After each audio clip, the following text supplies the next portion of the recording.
नमस्कार साथियों, मैं योगेश जोशी और हम आरपीएससी असिस्टेंट प्रोफेसर एग्जाम 2023 के लिए तीसरा पेपर पढ़ रहे थे। इस वीडियो में हम जो टॉपिक डिस्कस करेंगे उसका नाम है राजस्थान के भौतिक प्रदेश या फिजियोग्राफिक रीजन ऑफ राजस्थान। तो ये क्लास चालू करने से पहले मैं आपको बता देता हूँ कि कल आपके राजस्थान ज्योग्राफी की मैराथन क्लास अपलोड कर दी जाएगी कल सुबह तक।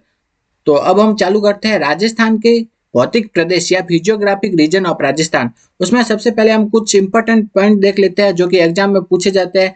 तो सबसे पहले हम देखते हैं उड़िया का पठार। तो उड़िया का पठार कहाँ पे स्थित है? उड़िया का पठार स्थित है सिरोही में। तो इसको कैसे याद करेंगे? तो अपन को क्या याद रखना है? उड़ीसी। क्या है उड़ीसी? एक उड़ीसा में लोक नृत्य होता है ओडिसी, ठीक है, उसी हिसाब से क्या है उड़ीसी। तो उड़ीसी में क्या उड़ीसी में उड़ी से क्या हो गया? उड़िया का पठार, और सी से क्या हो गया? सिरोही। तो उड़िया का पठार कहाँ स्थित है? सिरोही में। अगला हम देखते हैं मेसा का पठार। कौन सा? मेसा का पठार। तो वो कहाँ स्थित है? चित्तौड़गढ़ में स्थित है। तो इसको कैसे याद करेंगे? तो कि ऐसे याद करेंगे, चित्त में क्या है, ठीक है। तो कैसे याद करेंगे? चित्त में क्या है। तो अपन किसी को बोलते हैं ना, चित्त में क्या है, तेरे मन में क्या है। तो चित्त में क्या है, तो चित्त से हो गया चित्तौड़गढ़, और मैं से क्या हो गया? मेसा का पठार। तो मेसा का पठार कहाँ स्थित है? चित्तौड़गढ़ में। अगला हम देखते हैं ऊपरमाल। ऊपरमाल कहाँ पे स्थित है? तो ऊपरमाल स्थित है भीलवाड़ा तथा चित्तौड़गढ़ के बीच में। कहाँ स्थित है? भीलवाड़ा तथा चित्तौड़गढ़ के बीच में स्थित है। तो इसको कैसे याद करेंगे? ऊपरमाल। ऊपरमाल में दो वर्ड, एक तो ऊपर और दूसरे क्या है? एल। एल मतलब अल्फाबेट, ऊपर वाले अल्फाबेट। तो ऊपर वाले अल्फाबेट कौन से होते हैं अंग्रेजी वर्णमाला में? वो होता है ए बी सी। तो ए अपने काम का नहीं है, तो अपने क्या है? बी और सी। तो बी से हो गया भीलवाड़ा और सी से क्या हो गया? चित्तौड़गढ़। तो ऊपर वाले अल्फाबेट यानी ऊपर वाले अल्फाबेट हो गया ऊपर माल। तो ऊपर माल हो गया बी और सी। तो भीलवाड़ा और चित्तौड़गढ़ में स्थित है ऊपर माल। भीलवाड़ा का कौन सा स्थान है? बिजोलिया। और चित्तौड़गढ़ का कौन सा है? भैंसरोडगढ़। तो आप उनसे ऐसे भी पूछ सकते हैं, भैंसरोडगढ़ और बिजोलिया के बीच में कौन सा है? वो है ऊपरमाल। तो मैच कराने का प्रश्न पूछ सकते हैं। नेक्स्ट हम देखते हैं बोराट का पठार। कौन सा? बोराट का पठार। इसके लिए क्या याद रखना है? बी के जी। तो बी से क्या हो गया? बोराट का पठार। के से हो गया कुंभलगढ़ और जी से हो गया गोगुंदा। तो बोराट का पठार किसके बीच में स्थित है? कुंभलगढ़ और गोगुंदा। कुंभलगढ़ कहाँ स्थित है? राजसमंद में। और गोगुंदा कहाँ है? उदयपुर में। तो ऐसे भी दे सकते हैं ऑप्शन में, राजसमंद और उदयपुर। गोगुंदा कहाँ है? उदयपुर में। तो ऐसे भी दे सकते हैं। अगला हम देखते हैं छप्पन का मैदान। छप्पन का मैदान है वो कहाँ पे स्थित है, उसके कैसे याद करेंगे? तो छप्पन, छप्पन में क्या आ रहा है? पन। और अपनापन होता है एक वर्ड, उसमें भी क्या आता है? पन। तो ये दोनों मिलते जुलते शब्द है। तो अपनापन बच्चे को ना किससे मिलता है? माँ और बाप से। किससे? माँ और बाप से। तो माँ से क्या आ गया? माही नदी। और बाप से में बा में क्या आ गया? बांसवाड़ा। और प से क्या आ गया? प्रतापगढ़ में। तो छप्पन का मैदान किसके द्वारा बनाया जाता है? माही नदी के द्वारा। और वो कहाँ पे स्थित है? बांसवाड़ा और प्रतापगढ़ के बीच में स्थित है छप्पन का मैदान, ठीक है। तो छप्पन का मैदान क्या है? अपनापन किससे मिलता है? माँ बाप से। और वो है तो माही नदी। और फिर क्या आ गया? बाप से हो गया बांसवाड़ा और प्रतापगढ़ के बीच में। आगे हम देखते हैं लसाड़िया का पठार। कौन सा है? लसाड़िया का पठार पूछा जाता है। तो लसाड़िया का पठार कहाँ स्थित है? उदयपुर तथा प्रतापगढ़ के बीच में। तो इसको कैसे याद करेंगे? तो इसको याद करेंगे, आपने कभी टीवी वगैरह में देखा हो तो क्या बोलते हैं? बनारसी साड़ी। तो साड़ियों में ऐसे बनारसी साड़ी फेमस है। और बनारस कहाँ पे है? तो बनारस है यूपी में। तो कहाँ की साड़ियाँ फेमस है? यूपी की। तो यूपी में यू से क्या हो गया? उदयपुर। और पी से क्या हो गया? प्रतापगढ़। तो साड़ियाँ कहाँ की फेमस है? यूपी यानी उदयपुर और प्रतापगढ़। तो लसाड़िया का पठार कहाँ है? उदयपुर और प्रतापगढ़ के बीच में। अब हम आगे देखते हैं आपसे दूसरे टाइप के क्वेश्चन क्या पूछे जाते हैं, कि आपसे ऐसे पूछते हैं कि मैच कराने वाले प्रश्न पूछते हैं। जैसे कि पूछते हैं लूनी बेसिन क्या गोडवाड़ प्रदेश, गोडवाड़ प्रदेश है वो कहाँ पे स्थित है? तो उसको मैच वो कहाँ है, उसका संबंध किससे है? लूनी जवाई बेसिन से। गोडवाड़ प्रदेश का संबंध किससे है? लूनी जवाई बेसिन से। ऐसे ऑप्शन दे देते हैं कि ना, जो अंतः जल प्रवाह उसका संबंध किससे है? उसका संबंध है शेखावटी से। अंतः जल प्रवाह या बांगर, बांगर, ठीक है, क्या है? बांगर, ठीक है। अंतः जल प्रवाह या बांगर है, इसका संबंध किससे है? इसका संबंध है शेखावटी से। वागड़ अलग है, वागड़ अलग है, और बांगर अलग है, ठीक है। तो बांगर या अंतः जल प्रवाह इसका संबंध है शेखावटी प्रदेश से, ठीक है। लूनी जवाई बेसिन का संबंध है गोडवाड़ प्रदेश का संबंध है लूनी जवाई बेसिन से। ऐसे प्रश्न पूछे जाते हैं। और एक ये पूछा जाता है नाली, नाली का संबंध किससे है? वो है घग्गर के मैदान से है। नेक्स्ट पूछा जाता है कि मालपुरा करौली मैदान है, जो मालपुरा करौली मैदान है उसका संबंध किससे है? वह है बनास बाणगंगा बेसिन से। तो मालपुरा करौली मैदान है उसका संबंध है बनास बाणगंगा बेसिन से है। नेक्स्ट ऐसे पूछा जाता है कि है ना जो 56 का मैदान का संबंध किससे है, वो है माही बेसिन से। ऐसे मैच कराने वाले प्रश्न पूछे जाते हैं ज्यादा इसमें कि 56 का मैदान का संबंध किससे मैच होगा, वो है माही बेसिन से।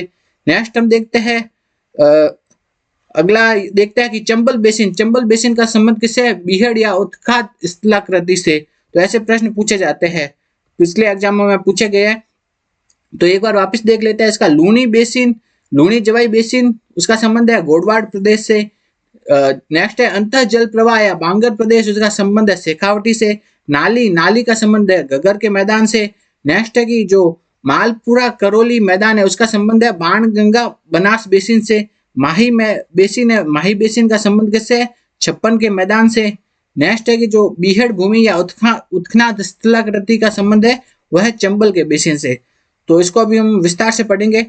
आगे हम देखते हैं राजस्थान के जो भौगोलिक प्रदेश है, फिजियोग्राफिक रीजन, उसके बारे में देख लेते हैं।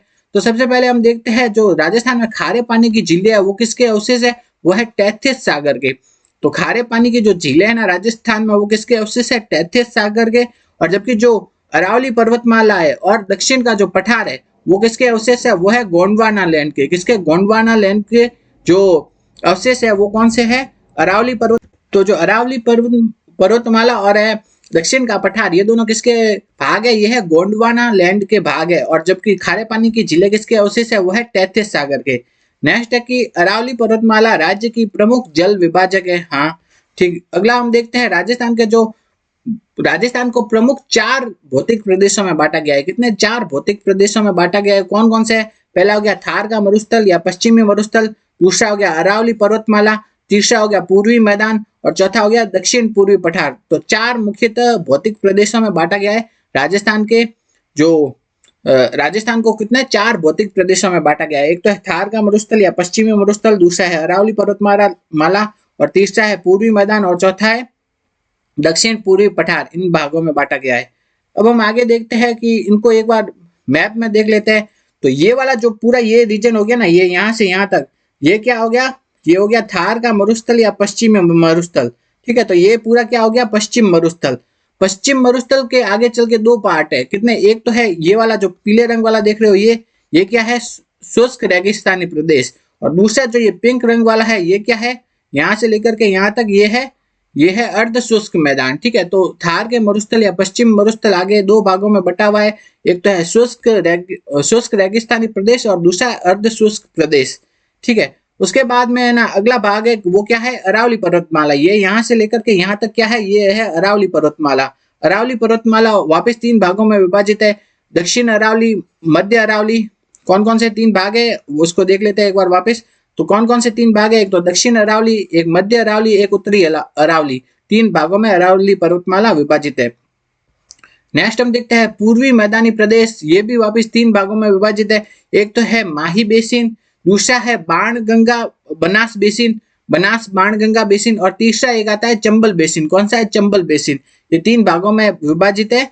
कौन सा, जो पूर्वी मैदान है। ठीक है, और नेक्स्ट है दक्षिण पूर्वी पठार। वो भाग है 2 भागों में विभाजित है। एक तो दक्कन का लावा पठार और दूसरा विंध्य कगार, 2 भागों में विभाजित है। तो इसको हम विस्तार से थोड़ा पढ़ते हैं हम। तो सबसे पहले हम देखते हैं पश्चिमी मरुस्थल या थार मरुस्थल। ठीक है, तो ये 2 भागों में विभाजित है। एक तो शुष्क रेगिस्तानी प्रदेश, दूसरा अर्ध शुष्क प्रदेश। अर्ध शुष्क प्रदेश वापिस हमने देखा था, ये अर्ध शुष्क प्रदेश है। तो ये वापिस है ना कुछ भागों में विभाजित है। एक तो हो गया शेखावटी प्रदेश या अंतः जल प्रवाह या बांगर भी कहते हैं, लूनी जवाई बेसिन या गोडवाड़ प्रदेश कहते हैं, घग्गर का मैदान जिसका संबंध है नाली से। ठीक है, और इसमें कुछ भाग ये नागौर उच्च भूमि का भी है। ठीक है, तो मेनली कितने 3 भागों में बांटा जाता है अर्ध शुष्क मैदान को। एक तो है लूनी जवाई बेसिन या गोडवाड़ प्रदेश, दूसरा है शेखावटी या अंतः जल प्रवाह प्रदेश और तीसरा है घग्गर का मैदान। मेनली इन 3 भागों में बांटा जाता है। अब हम आगे देखते हैं, एक तो कौन सा है, लूनी जवाई बेसिन या गोडवाड़ प्रदेश, दूसरा है शेखावटी या अंतः जल प्रवाह या बांगर प्रदेश, नेक्स्ट है घग्गर का मैदान। ठीक है, तो ये तो क्या हो गया, थार के मरुस्थल के बारे में हो गया। अब हम अगला देखते हैं अरावली पर्वतमाला। अरावली पर्वतमाला है उसको 3 भागों में बांटा जाता है। एक तो है उत्तरी अरावली, दूसरा मध्य अरावली और तीसरा है कौन सा, दक्षिण अरावली। 3 भागों में बांटा जाता है। तो सबसे पहले हम देखते हैं उत्तरी अरावली। तो उत्तरी अरावली कहां से कहां तक है, खेतड़ी से जयपुर तक।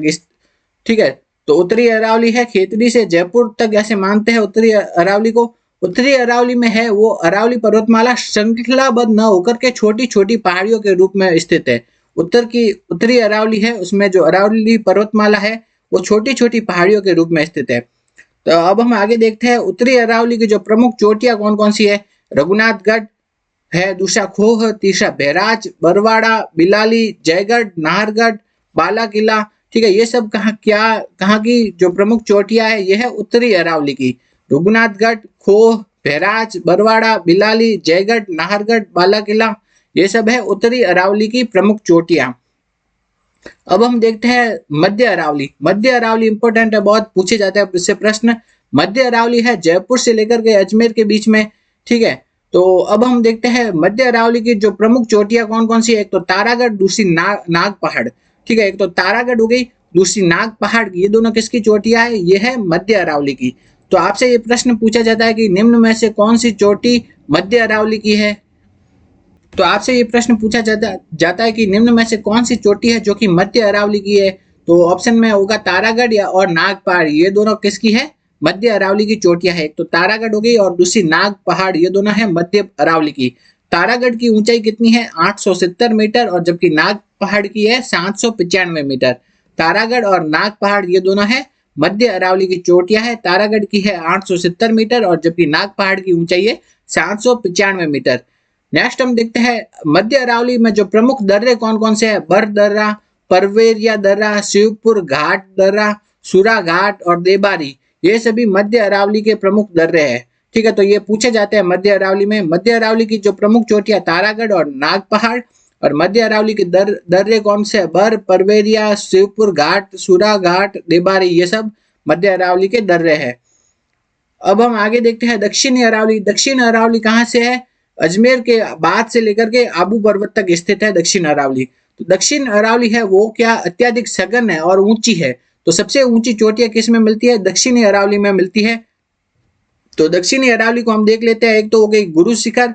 दक्षिणी अरावली की जो प्रमुख चोटियां कौन सी है, गुरु शिखर। गुरु शिखर है वो सबसे ऊंची चोटी है। इसकी ऊंचाई कितनी है, 1722 मीटर। तो गुरु शिखर की ऊंचाई है 1722 मीटर। उसके बाद आ गई शेर। शेर की ऊंचाई है 1597। नेक्स्ट है देलवाड़ा। देलवाड़ा की ऊंचाई है 1442। देलवाड़ा की ऊंचाई कितनी है, 1442। नेक्स्ट है जरगा, अचलगढ़, कुंभलगढ़, धोनिया, ये सब किसकी है, दक्षिणी अरावली की प्रमुख चोटियां हैं। तो अब हम आगे देखते हैं फुलवारी की नाल कहाँ पे स्थित है, आगे उदयपुर में। देसूरी नाल कहाँ है, पाली में। अगला प्रश्न हम देखते हैं। अगला है तो अपन ने वो देख लिया, अपन ने ना क्या देख लिया कि थार का मरुस्थल या पश्चिमी रेगिस्तान देख लिया। दूसरा उसके बाद में अपन ने क्या देख लिया, अरावली पर्वतमाला देख लिया। तो अरावली पर्वतमाला कितने भागों में विभाजित थी, 3 भागों में। एक तो दक्षिणी अरावली, मध्य अरावली और उत्तरी अरावली, ये 3 भाग है। अब हम देखते हैं पूर्वी मैदानी प्रदेश। पूर्वी मैदानी प्रदेश में कौन से मुख्यतः क्या आते हैं, बेसिन, नदियों के क्या आते हैं, बेसिन आते हैं पूर्वी मैदानी प्रदेश में। कौन कौन से बेसिन आते हैं, बाणगंगा, बनास बेसिन, माही बेसिन और एक आता है चंबल बेसिन। ये 3 बेसिन आते हैं पूर्वी मैदानी प्रदेश में। तो उसको देखते हैं हम। तो पूर्वी मैदानी प्रदेश है वो क्या है, नदी बेसिन प्रदेश है। क्या है, नदी बेसिन प्रदेश है। यह नदियों द्वारा जमाई गई मिट्टी द्वारा इसका निर्माण होता है। नदियों द्वारा जमाई गई मिट्टी द्वारा पूर्वी मैदानी प्रदेश का निर्माण होता है। नेक्स्ट है वही मैच करने वाला प्रश्न पूछा जाता है कि जो मालपुरा करौली मैदान है वो कहाँ पे स्थित है, उसका संबंध किससे है, वह बनास बाणगंगा बेसिन से है। अगला हम देखते हैं जो उत्खाद स्थलाकृति या बीहड़ प्रदेश, उसका संबंध किससे है, वह चंबल बेसिन से। किससे, चंबल बेसिन से। अभी हम इसको विस्तार से पढ़ेंगे आगे कि उत्खाद स्थलाकृति या बीहड़ प्रदेश का संबंध है चंबल बेसिन से। नेक्स्ट है कि छप्पन के मैदान का संबंध है माही बेसिन से। छप्पन के मैदान का संबंध किससे, माही बेसिन से। ये तो हो गया क्या अपने ये हो गया अपन के पूर्वी मैदानी प्रदेश। पूर्वी मैदानी प्रदेश के बाद में हम देखते हैं दक्षिण पूर्वी पठार। क्या आ गया, दक्षिण पूर्वी पठार। इसको 2 भागों में बांटते हैं, एक तो है दक्कन का लावा पठार और दूसरा विंध्य कगार। तो इसके बारे में हम देख लेते हैं। एक तो हो गया विंध्य कगार। विंध्य कगार है वो चंबल नदी के किनारे किनारे सवाई माधोपुर, करौली तथा धौलपुर में फैला है। तो विंध्य कगार कहाँ फैला है, चंबल नदी के किनारे किनारे धौलपुर, करौली और सवाई माधोपुर में फैला है। आगे हम देखते हैं दक्कन का पठार। कौन सा है, दक्कन का पठार। तो ये कहाँ स्थित है, ये है कोटा बूंदी बारा झालावाड़ में। ये इसमें क्या है, लावा द्वारा निर्मित काली मिट्टी पाई जाती है। लावा द्वारा निर्मित काली मिट्टी कहाँ पाई जाती है? दक्कन के पठार में पाई जाती है। आगे हम देखते हैं कुछ इंपॉर्टेंट पॉइंट पूछे जाते हैं एग्जाम में आपके, वो देख लेते हैं। तो नाली, नाली पूछा जाता है। नाली का संबंध किससे मैच कराने से पूछते हैं? वो है घग्गर के मैदान से। नाली है क्या? वो है घग्गर नदी के तल को हनुमानगढ़ के पास क्या कहा जाता है? नाली। ठीक है, घग्गर नदी का जो तल है उसे हनुमानगढ़ के आसपास वाले इलाकों में क्या कहा जाता है? नाली। आगे हम देखते हैं भाकर। भाकर का संबंध किससे है? सिरोही से। सिरोही की तीव्र ढाल वाली कटी फटी पहाड़ियां क्या कहलाती है? भाकर कहलाती है। तो भाकर क्या है? सिरोही की तीव्र ढाल वाली जो कटी फटी पहाड़ियां है वही क्या कहलाती है? भाकर। अब हम देखते हैं बीहड़ भूमि या उत्खात स्थलाकृति या बेडलैंड टोपोग्राफी, ये क्या है उसके बारे में देखते हैं। बीहड़ भूमि, उत्खात स्थलाकृति या बेडलैंड टोपोग्राफी, तो ये कहाँ पाई जाती है? चंबल बेसिन में पाई जाती है। चंबल नदी के जो आसपास का जो क्षेत्र है वो नाली अपरदन के कारण क्या हो जाता है? अत्यधिक उबड़ खाबड़ हो जाता है। इसे ही क्या कहा जाता है? बीहड़ भूमि या उत्खात स्थलाकृति कहा जाता है। तो नाली अपरदन के कारण जो चंबल नदी के आसपास वाला क्षेत्र है वो क्या हो जाता है? उबड़ खाबड़। तो इस उबड़ खाबड़ क्षेत्र को ही क्या कहते हैं? बीहड़ भूमि या उत्खात स्थलाकृति कहते हैं। और ये कहाँ पे पाई जाती है? चंबल बेसिन में। तो बीहड़ भूमि है चंबल नदी के किनारे किनारे कोटा से लेकर धौलपुर तक फैली है। कहां से? कोटा से लेकर धौलपुर तक फैली है बीहड़ भूमि। एक तो अभी हमने पढ़ा है बीहड़, ठीक है, और एक होता है बीड़। ये वाला भी प्रश्न पूछा गया था एक बार। बीड़, बीड़ क्या होता है? घास के मैदान होते हैं। घास के मैदान या चारागाह होते हैं बीड़, जो कि पूर्वी मैदानी प्रदेशों में पाए जाते हैं। घास के मैदान या चारागाह जो कि पूर्वी मैदानी प्रदेशों में मिलते हैं। आगे हम देखते हैं डांग प्रदेश। डांग प्रदेश किसे कहा जाता है? धौलपुर, करौली, सवाई माधोपुर वाला जो एरिया है उसे कहा जाता है डांग प्रदेश। डांग की रानी किसे कहा जाता है? करौली को कहा जाता है। करौली की जो अनियमित पहाड़ियां है उन्हें क्या कहा जाता है? डांग लैंड। ठीक है, तो डांग लैंड किन्हें कहते हैं? वो है करौली की जो अनियमित पहाड़ियां है उन्हें कहते हैं डांग लैंड। डांग की रानी हो गया करौली, और धौलपुर, करौली और सवाई माधोपुर के बीच वाला जो हिस्सा है वो कहलाता है डांग प्रदेश। आगे हम देखते हैं, आपसे पूछा जाता है कि बरखान, बरखान क्या है? तो बरखान है अर्धचंद्राकार रेत के टीले है। तो बरखान है क्या? वो है अर्धचंद्राकार रेत के टीले। नेक्स्ट हम देखते हैं लाठी। लाठी सीरीज कहाँ है? तो लाठी सीरीज है जैसलमेर में, और ये किसके लिए फेमस है? भूगर्भीय जल पट्टी के लिए फेमस है। तो लाठी सीरीज कहाँ स्थित है? जैसलमेर में, अपनी भूगर्भीय जल पट्टी के लिए प्रसिद्ध है। नेक्स्ट है कि पलाया। पलाया या रन किसे कहते हैं? तो जैसलमेर वाला इलाका है ना, उसमें बालू का स्तूपों के बीच में वर्षा का जल इकट्ठा होकर के अस्थायी झीलों का निर्माण होता है। तो पलाया क्या है? अस्थायी झीलें है जो कि कहाँ पाई जाती है? जैसलमेर वाले इलाके में। और वहां पे जो बालू के टीले हैं वहां पर जो वर्षा होती है तो जल वहां पे इकट्ठा हो जाता है। तो ये अस्थायी झीलें ही क्या है? पलाया कहलाती है। आगे हम देखते हैं वागड़। वागड़ का कौन सा इलाका कहलाता है? डूंगरपुर बांसवाड़ा वाला। जबकि आपने अभी देखा था जो बांगर है, बांगर, बांगर कौन सा था? बांगर था, वो था शेखावाटी प्रदेश।